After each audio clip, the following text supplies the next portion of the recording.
Hello everyone, and welcome back to my Rwby reviews. My name is Cole from Beast Player Studios, and today we're going to be looking at Rwby Volume 6, Episode 4. So let's jump into it. When I first saw this, I was a little taken aback by how short it was.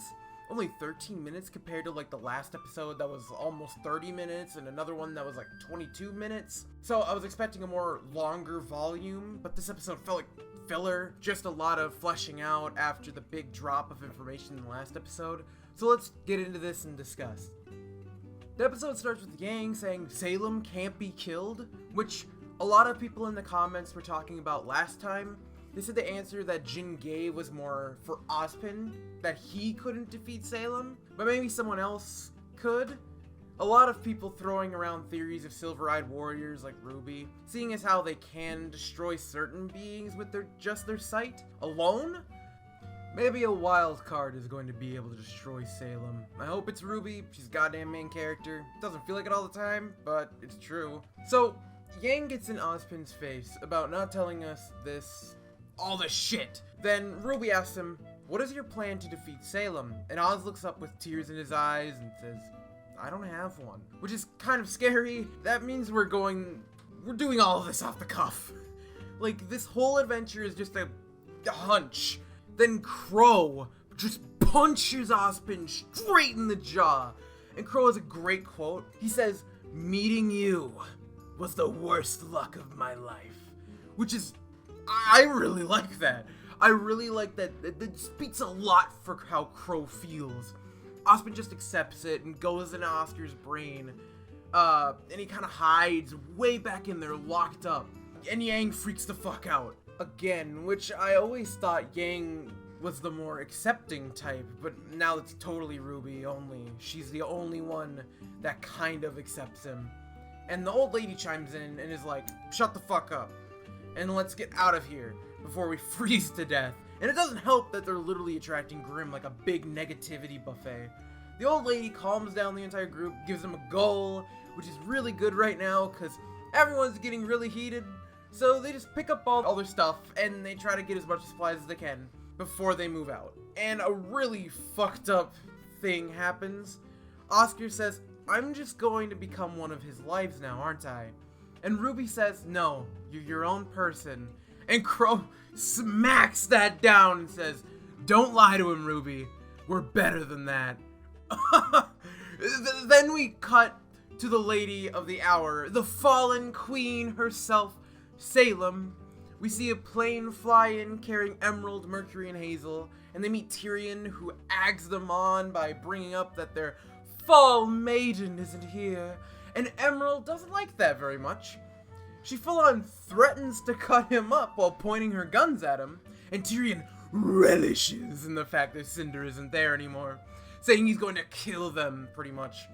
Then we cut to them talking to Salem, and she's pissed.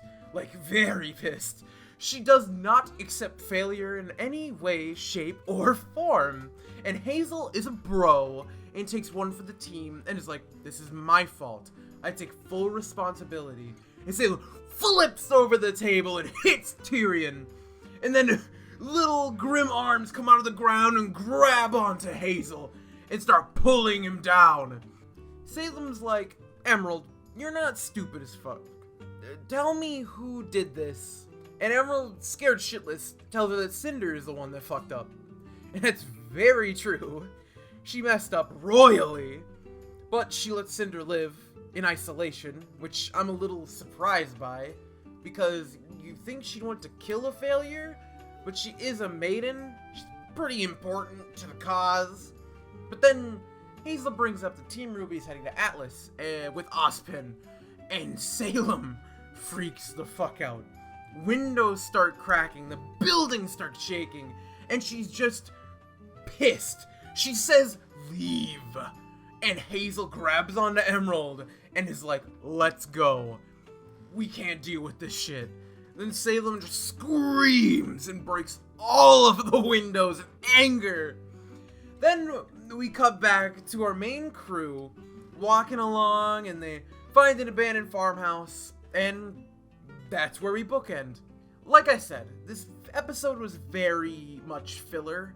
It's very much getting info out to the people that need to know it and getting their reactions, which is cool. It's pretty interesting to see everyone's opinion on this bullshit that's going on, from Team Salem to Team Rwby. No one's happy right now. Like, so which team is gonna break first? I guess that's the question we're dealing with now.